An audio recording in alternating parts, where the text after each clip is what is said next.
Bert. So now comes the fun part of the presentation. We're going to get into 3D scanning and inspection.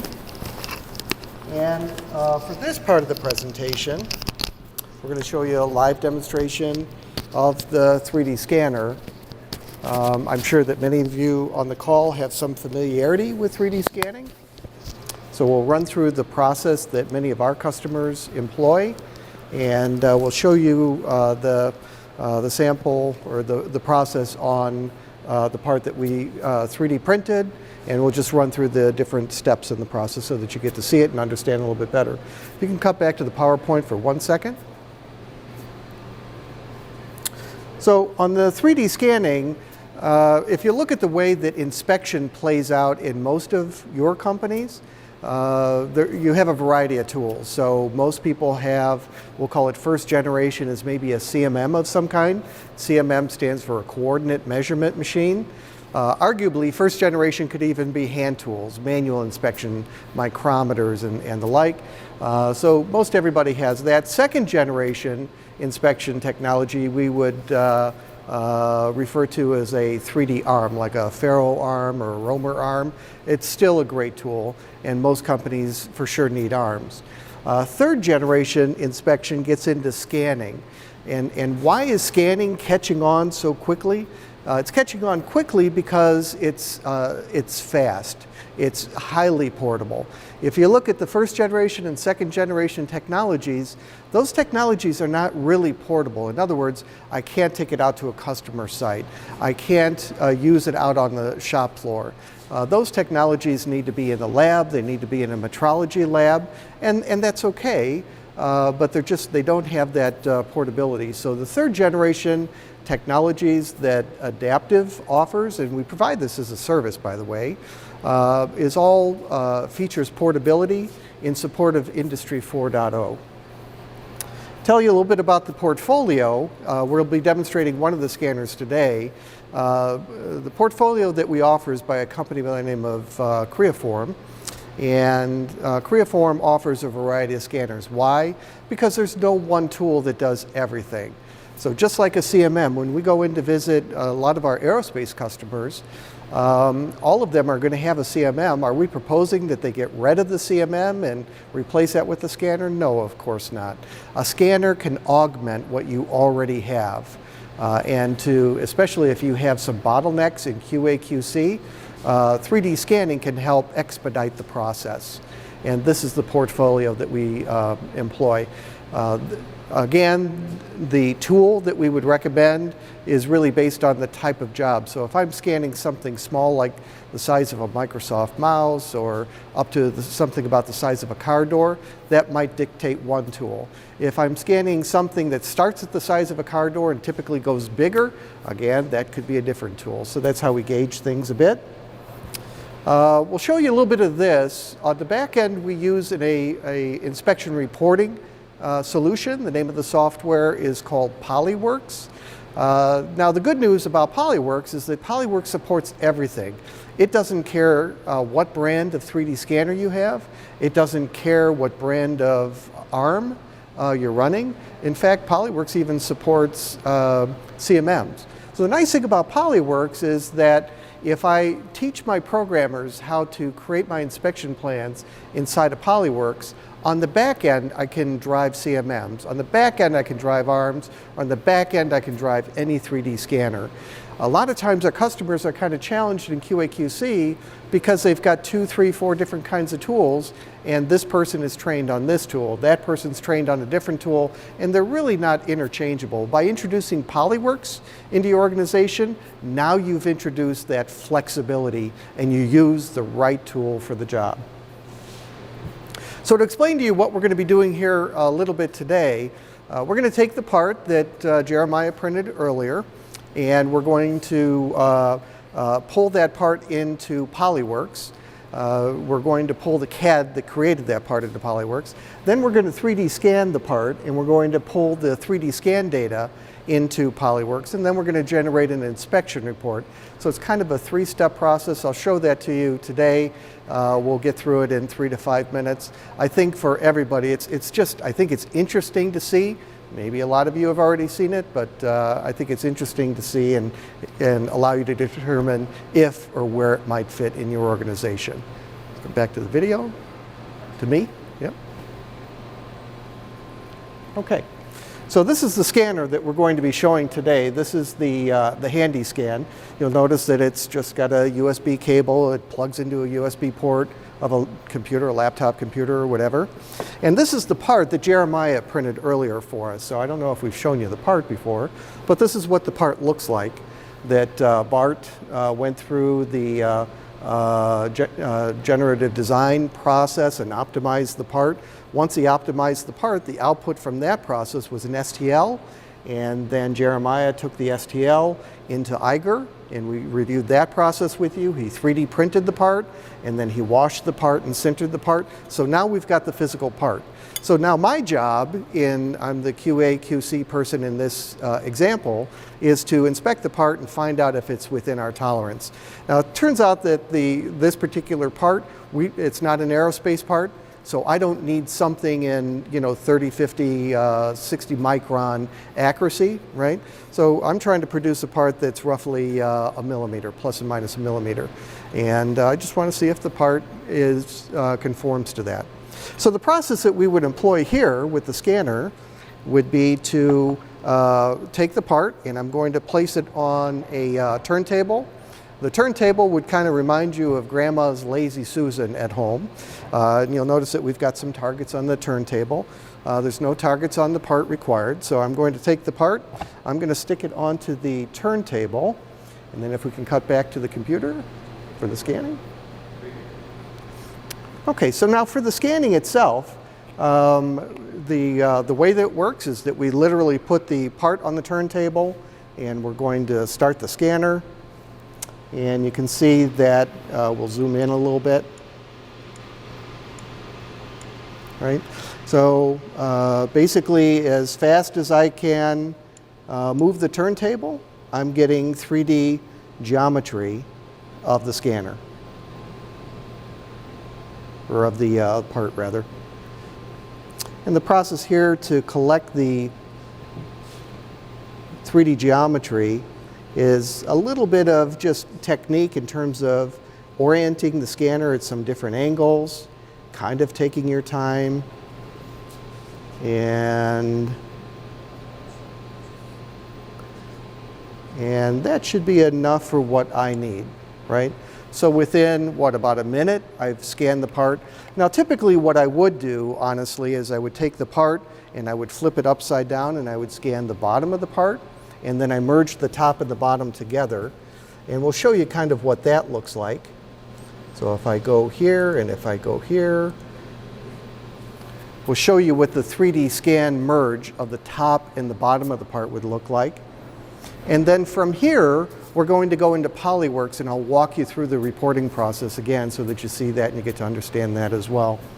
So here's what the 3D scan part looks like. So you can see that I scanned the top of the part that we just covered here a moment ago. Then I flipped it over and I scanned the bottom of the part. It's 3 mouse clicks to join the top with the bottom, and this is what I get. Now once I've got this, if I hit File, Export, Mesh, it allows me to export the part as an STL file. Now STL is familiar to you because that's what drives the 3D printers. It's also what we use inside of Polyworks in terms of being able to do the inspection report. So I would give the part a file name and I would hit save. Then from there I'm going to go into Polyworks. So this is what Polyworks looks like. Inside of Polyworks, it's really kind of a 3-step or 4-step process. It's really pretty simple to teach anybody, but just to kind of run through that with you briefly, I'm going to create an inspection report. The inspection report in the end is going to look something like this. So I wanted to show, this is a PDF, so I wanted to show here's what the CAD part looked like. On page 2, here's what the scan looked like. Below the scan, here's what the alignment between the CAD and the scan look like. And then after that, I want to start getting into some measurements. Now, many of you may have seen reports like this from maybe some of your suppliers. And maybe you wondered how those reports were created. This is the exact process that they're going through. And so I'm going to run through briefly with you. This is, again, about a 3 to 5 minute process to show you how we would create an inspection report like this. So to do that, step one is to open up the CAD model.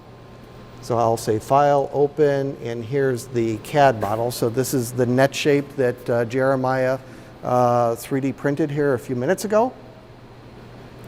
So this is what the CAD model comes in looking like. And inside of Polyworks, I can open IGES, I can open STEP. If I'd prefer to work with CAD native data, they do have converters that you can acquire that would open SolidWorks native or CATIA native, or I think NX native as well. So there are a variety of direct converters. So step one is open CAD. Step two is to open up the 3D scan data. And I saved the 3D scan that we just did as link merge. And I scan that in millimeters. So we'll open that up in millimeters.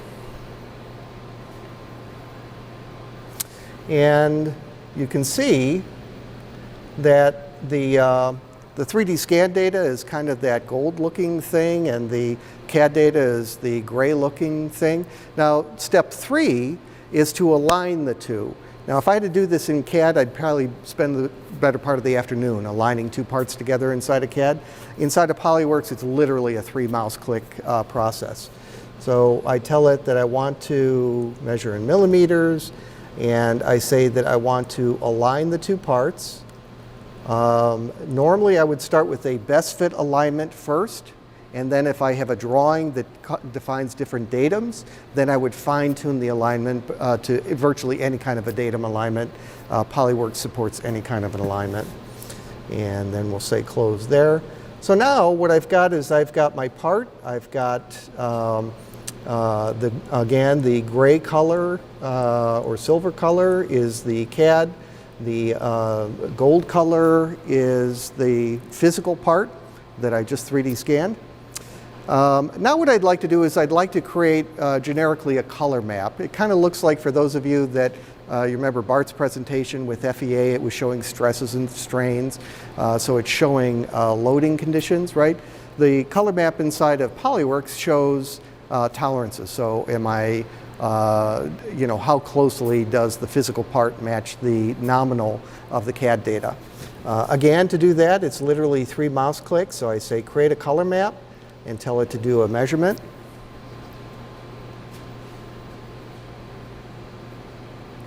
Now the color map is going to come in. It supports, any kind of color nomenclature that you want to use. Most of our customers want to use green for good, it's in spec in those areas. Red for bad, it's out of spec negative. And blue for bad, it's out of spec positive. So areas that you see highlighted in blue are extra material. And since I'm probably going to machine this, do one pass of finish machining, that's probably okay. Areas that are in red are potentially bad. But what I really want to show you is I want to do a measurement on here. So I want to say, well, my spec is really plus and minus 1 millimeter. So I'll say I want to flag anything that's 1 millimeter to minus 1 millimeter.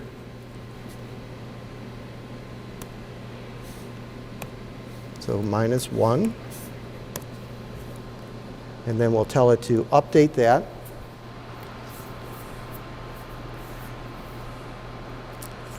So what this should show us now is how close we are to our spec. And you can see that we're really very, very close.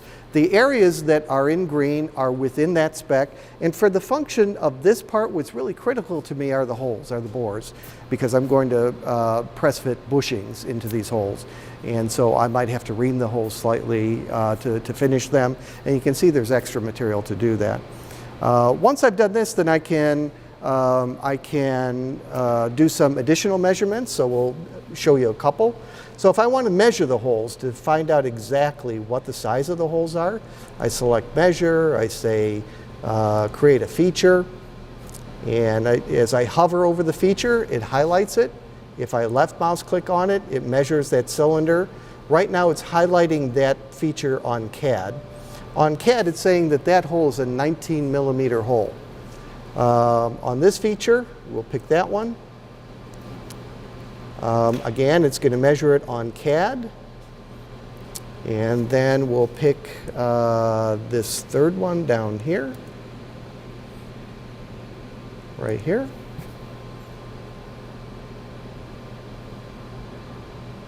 And that's another 19 millimeter hole. So then the next thing that I want to do is I want to say, well, that's what the dimension is on the CAD. What's the physical dimension on the 3D printed part? How close to that size is it? So to do that, you literally, this is just Microsoft Windows stuff. You pick the first one, you pick the last one, you right mouse click and you say extract the measurement. And now it'll go in and it'll look at the 3D scan data. It'll compare that to the CAD nominal, and it'll tell me what my deviation is. In the case of hole number 1 or cylinder number 1, the dimension is the difference is 130 microns. So we're really very, very close. In the case of hole number 3, the difference is 135 microns. So again, very, very close to the exact right size. So now what I want to do is I want to create the inspection report. Remember I showed you this thing over here? So the question is, how do I create that inspection report? And the answer is pretty simple. I'll show you that quickly. So in my inspection report, what I want to do is I want to, let's turn those off. Let's turn off my color map. So I'm going to deactivate that. And then I'm going to sit down so I can see what I'm doing.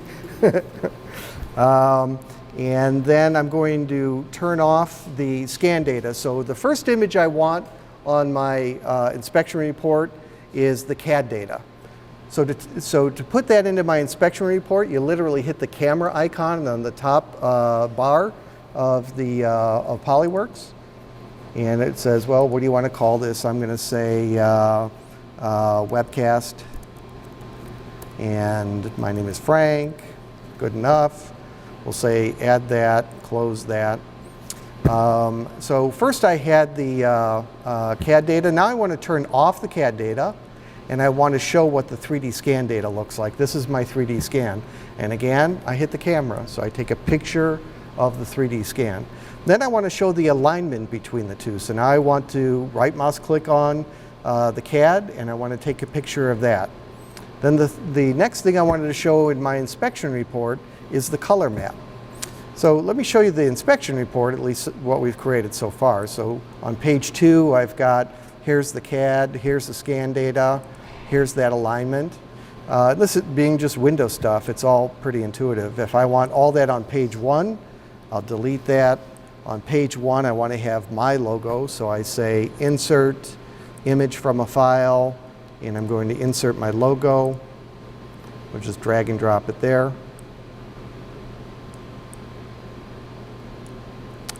Now the images that are on page 2, I want that on page 1, and I'm going to center that on page 1.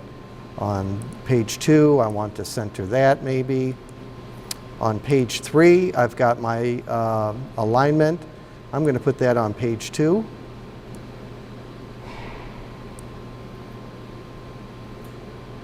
I'll try and wrap this up here in about a minute.